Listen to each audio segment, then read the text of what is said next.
আমরা সবাই প্রার্থনায় যাই, আমরা চোখ বন্ধ করি।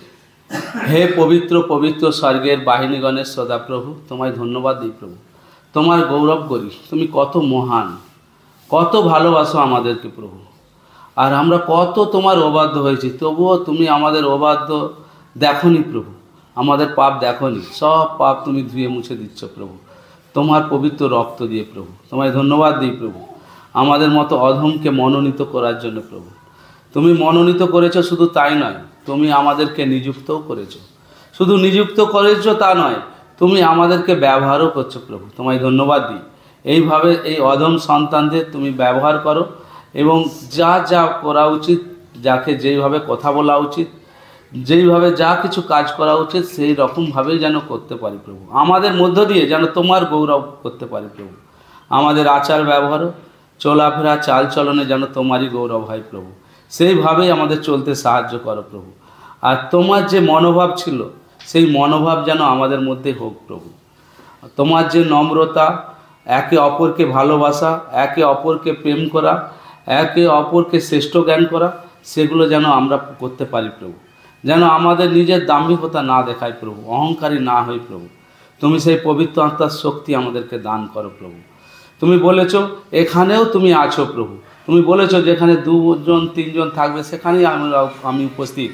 তো এখানে আমরা অনেক বিশ্বাসী ভাই বোন আছি, আমরা বিশ্বাস করি তুমি আমাদের এই প্রার্থনা শ্রবণকারী ঈশ্বর, তুমি শুনছো প্রভু। তোমায় ধন্যবাদ দিই প্রভু। আর এখন আজকে তুমি সুন্দরভাবে আমাদেরকে এই সহভাগিতায় নিয়ে এসছো। তোমার প্রশংসা করব, গান করব, তোমার বাক্য আলোচনা করব। তুমি আমাদের সেই শক্তি, সেই জ্ঞান, সেই বুদ্ধি আমাদেরকে দাও, যেন সুন্দরভাবে তোমার বাক্যে নিগূঢ় তত্ত্ব বলতে পারি এবং আমরা বুঝতে পারি প্রভু। সেই জ্ঞান দাও আমাদেরকে। সব দায়িত্বভার তোমার হাতেই রাখি প্রভু। আমাদের সঙ্গে সঙ্গে থেকো, বাকি সময়ের সব ভার তোমার হাতে রাখি প্রভু যিশু। তোমার নামে প্রার্থনা চাই, আমিন আমিন।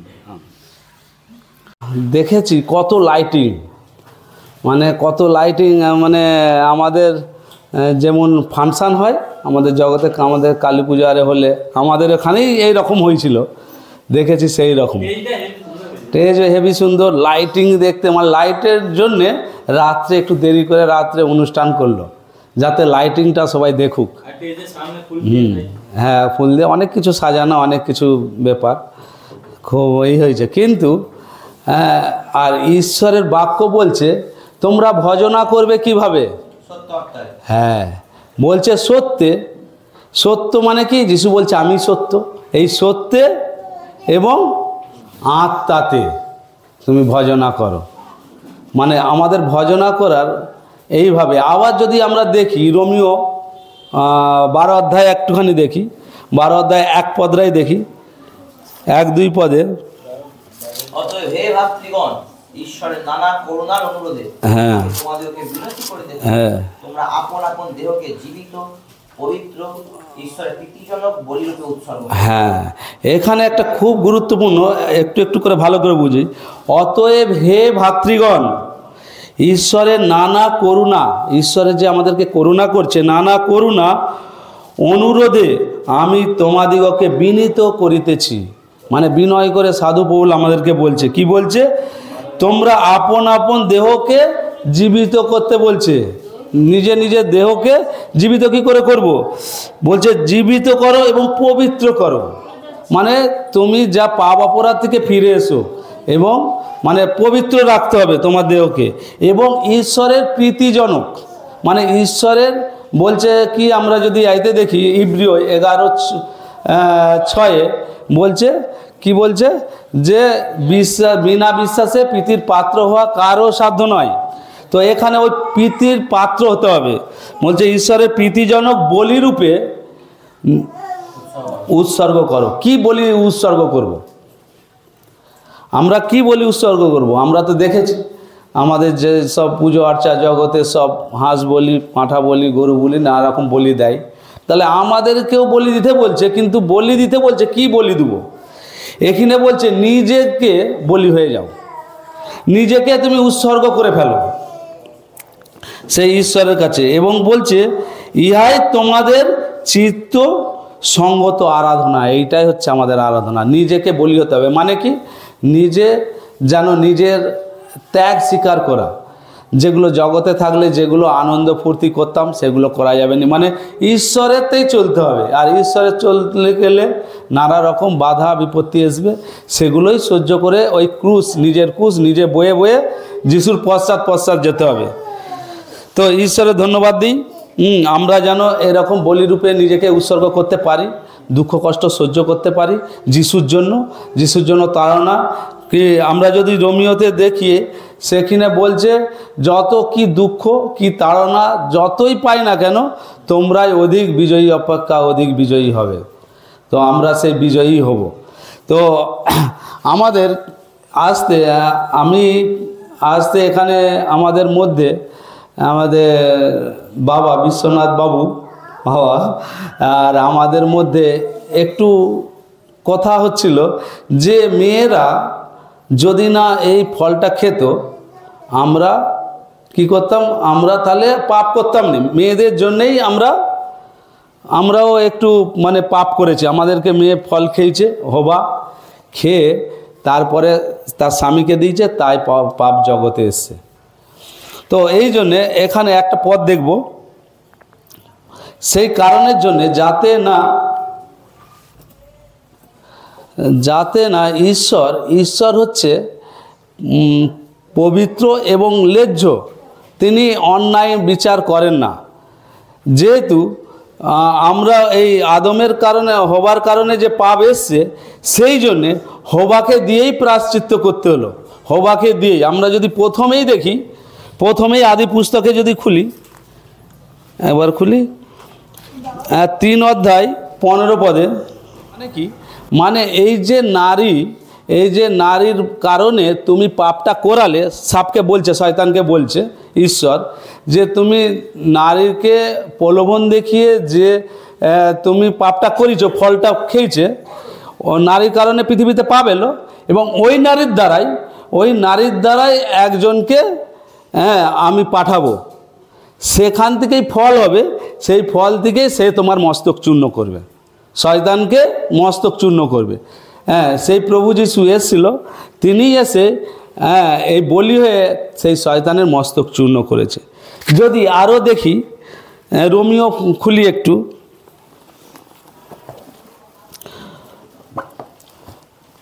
রোমিও 5 অধ্যায় থেকে 5 অধ্যায় 1 থেকে খানিকটা পড়বো 11 অবধি, ধীরে ধীরে একটাই পড়ে যাব।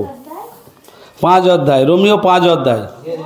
হ্যাঁ বিশ্বাসের হেতু হ্যাঁ ধার্মিক গণিত হওয়াতে হ্যাঁ আমাদের প্রভু যীশু খ্রিস্ট দ্বারা আমরা ঈশ্বরের উদ্দেশ্যে সন্ধি লাভ করি। হ্যাঁ, মানে এখানে কি বুঝলাম?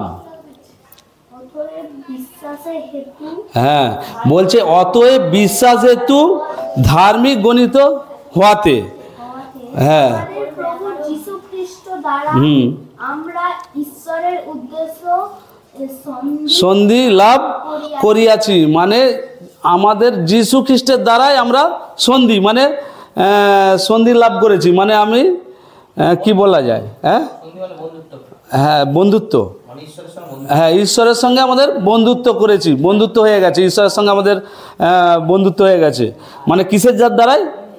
যীশু খ্রিস্টের দ্বারাই।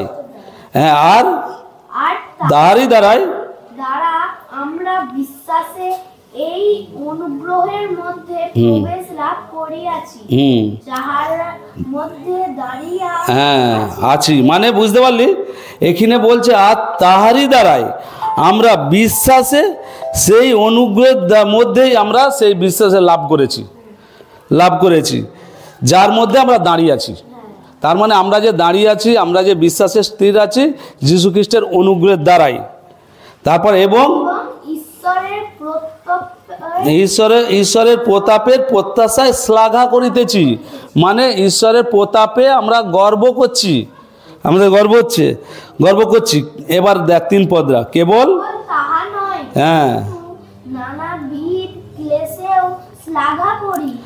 হ্যাঁ শুধু এখানে বলছে শুধু তাহাই নয়, শুধু গর্ব করছি তা নয়, নানা ঈশ্বরের বিধিতে নানা রকমভাবে আমরা ক্লেশে শ্লাঘা করছি, মানে কষ্টের মধ্যেও ঈশ্বরের গৌরব করছি। তারপর আমরা জানি ক্লেশ ধৈর্যকে, পরীক্ষা সত্যকে হ্যাঁ এবং পরীক্ষা সিদ্ধ প্রত্যাশাকে উৎপন্ন করে। মানে এখানে একটা বলছে যে কারণ আমরা জানি ক্লেশ ধৈর্য, মানে কষ্ট ধৈর্যকে স্ট্রং করে। আবার বলছে ধৈর্য আবার পরীক্ষাকে স্ট্রং করে। হ্যাঁ, আবার পরীক্ষা করছে যেন আমি পাবো বলে প্রত্যাশা উৎপন্ন করে। তারপরে 5 পদে আর প্রত্যাশা লজ্জাজনক হয় না। মানে যদি তুই কিছু পাওয়ার আশা করিস সেটা লজ্জার ব্যাপার নয়। আমি ঈশ্বর থেকে পাচ্ছি মানে এটা লজ্জাজনক নয়। যেহেতু দত্ত পবিত্র আত্মার দ্বারা ঈশ্বরের প্রেম আমাদের হৃদয়ে সেচন হইয়াছে। মানে এখানটা কি বুঝতে পারলাম? যেহেতু আমাদের দত্ত পবিত্র আত্মার প্রেম, মানে আমাদেরকে পবিত্র আত্মা দেওয়া হয়েছে, সেই প্রেম আমাদেরকে সেচন হচ্ছে আমাদের মধ্যে। কেননা যখন আমরা শক্তিহীন ছিলাম তখন খ্রিস্ট উপযুক্ত সময়ে ভক্তিহীনদের নিমিত্ত মরিলেন। যখন আমরা শক্তিহীন মানে দুর্বল, মানে শক্তিহীন মানে আমরা পাপে ছিলাম, পাপে দুর্বল হয়েছিলাম, তখনই আমার খ্রিস্ট প্রভু যিশু আমার জন্য মরিলেন। কারণে আদম হবার কারণে পৃথিবীর প্রত্যেকটা মানুষ পাপী, সেই জন্যে আর আমাদেরকে বলি হতে হলো না। সেই জন্যে ঈশ্বর পরিকল্পনা করে ঈশ্বর নিজে বলি হলো। আমরা যদি দেখি সেখানে বলছে আদমের কারণে যদি আমরা পাপ করেছি, আবার যিশুর কারণে আবার পাপ থেকে উদ্ধার পেয়ে গেছি। তাহলে আমাদের যেমন নারীকে দিয়ে আমরা আমাদেরকে খাই যে ফল, তাই আমি পাপ করেছি, আবার নারীর দ্বারাই সেই পাপ থেকে উদ্ধার হয়েছি। তো ঈশ্বরের ধন্যবাদ দিই। তো আমরা যেন এইটাই ভাবি যে যিশু খ্রিস্টের অনুগ্রহতেই আমরা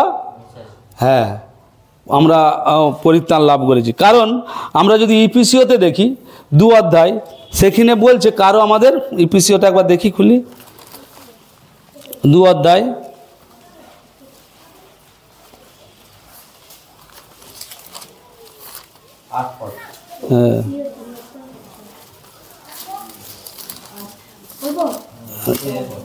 কেননা অনুগ্রহের বিশ্বাস দ্বারা তোমরা পরিত্রাণ পাইয়াছ, এবং ইহা তোমাদের হইতে হয় নাই, ঈশ্বরের দান। এখানে বলে দিচ্ছে কি? ঈশ্বরের দান। এটা ঈশ্বরের দান। তারপর কর্মের ফল নয়, যেন কেহ শ্লাঘা না করে। তাহলে এখানে আমাদের গর্ব করার ব্যাপার নেই। এখানে বলছে যে এটা ঈশ্বরের দান। বলছে অনুগ্রহ বিশ্বাস দ্বারাই তোমরা পরিত্রাণ পাইয়াছ, এবং ইহা তোমাদের হইতে হয় নাই, আমাদের কাছ থেকে আমাদের কোনো এটা কর্মের ফল নয়। এইটা হচ্ছে কি? এইটা হচ্ছে ঈশ্বরের দান। ঈশ্বর আমাদেরকে অনুগ্রহ করেছে, দান করেছে। এবং আর বলছে কি যে এর জন্য আমাদের গর্ব করার ব্যাপারও নেই। গর্ব করব যে আমরা নিজেদের মধ্যে গর্ব না করি।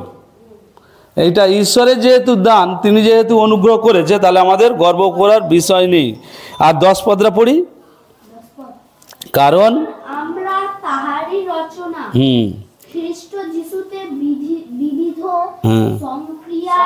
সৎক্রিয়ার নিমিত্ত সৃষ্ট, সেগুলি ঈশ্বর পূর্বে প্রস্তুত করিয়া যেন আমরা সেই পথে চলি। আমিন। আমাদেরকে একটা খুব এই 10 পদটা কিন্তু খুব গুরুত্বপূর্ণ। ভালো করে আরও যদি বলছে, কারণ আমরা তাহারই রচনা। আমাদেরকে বানিয়েছে তিনিই বানিয়েছে, তিনির মতো করে তিনি বানিয়েছে। শুধু তাই না, আমরা যদি আর অন্য জায়গায় দেখলে সে বলবে যে আমি তার গৌরবের জন্য আমাদেরকে বানিয়েছে। তো তিনিই রচনা করেছে, এবং বলছে খ্রিস্ট যিশুতে বিধি সৎক্রিয়ার নিমিত্তে সৃষ্টি করেছে। খ্রিস্ট যিশুতে যেন আমরা যেন সেই মতোই, আমরা যেন সেই সৎক্রিয়াতে আমরা যেন সেই মতোই আমরা যেন চলি। এবং বলছে সেইগুলো ঈশ্বরের পূর্বেই প্রস্তুত করিয়াছেন। এগুলো সব আগে থেকেই রেডি করেছে, যেন আমরা সেই পথে চলতে পারি। তো ঈশ্বরের ধন্যবাদ দিই। আমাদের এটা কর্মের ফল নয়, ঈশ্বরের দান। আর শুধু তাই নয়, ঈশ্বর যিশু আমাদেরকে তার রক্ত দিয়ে কিনে নিয়েছে। তিনি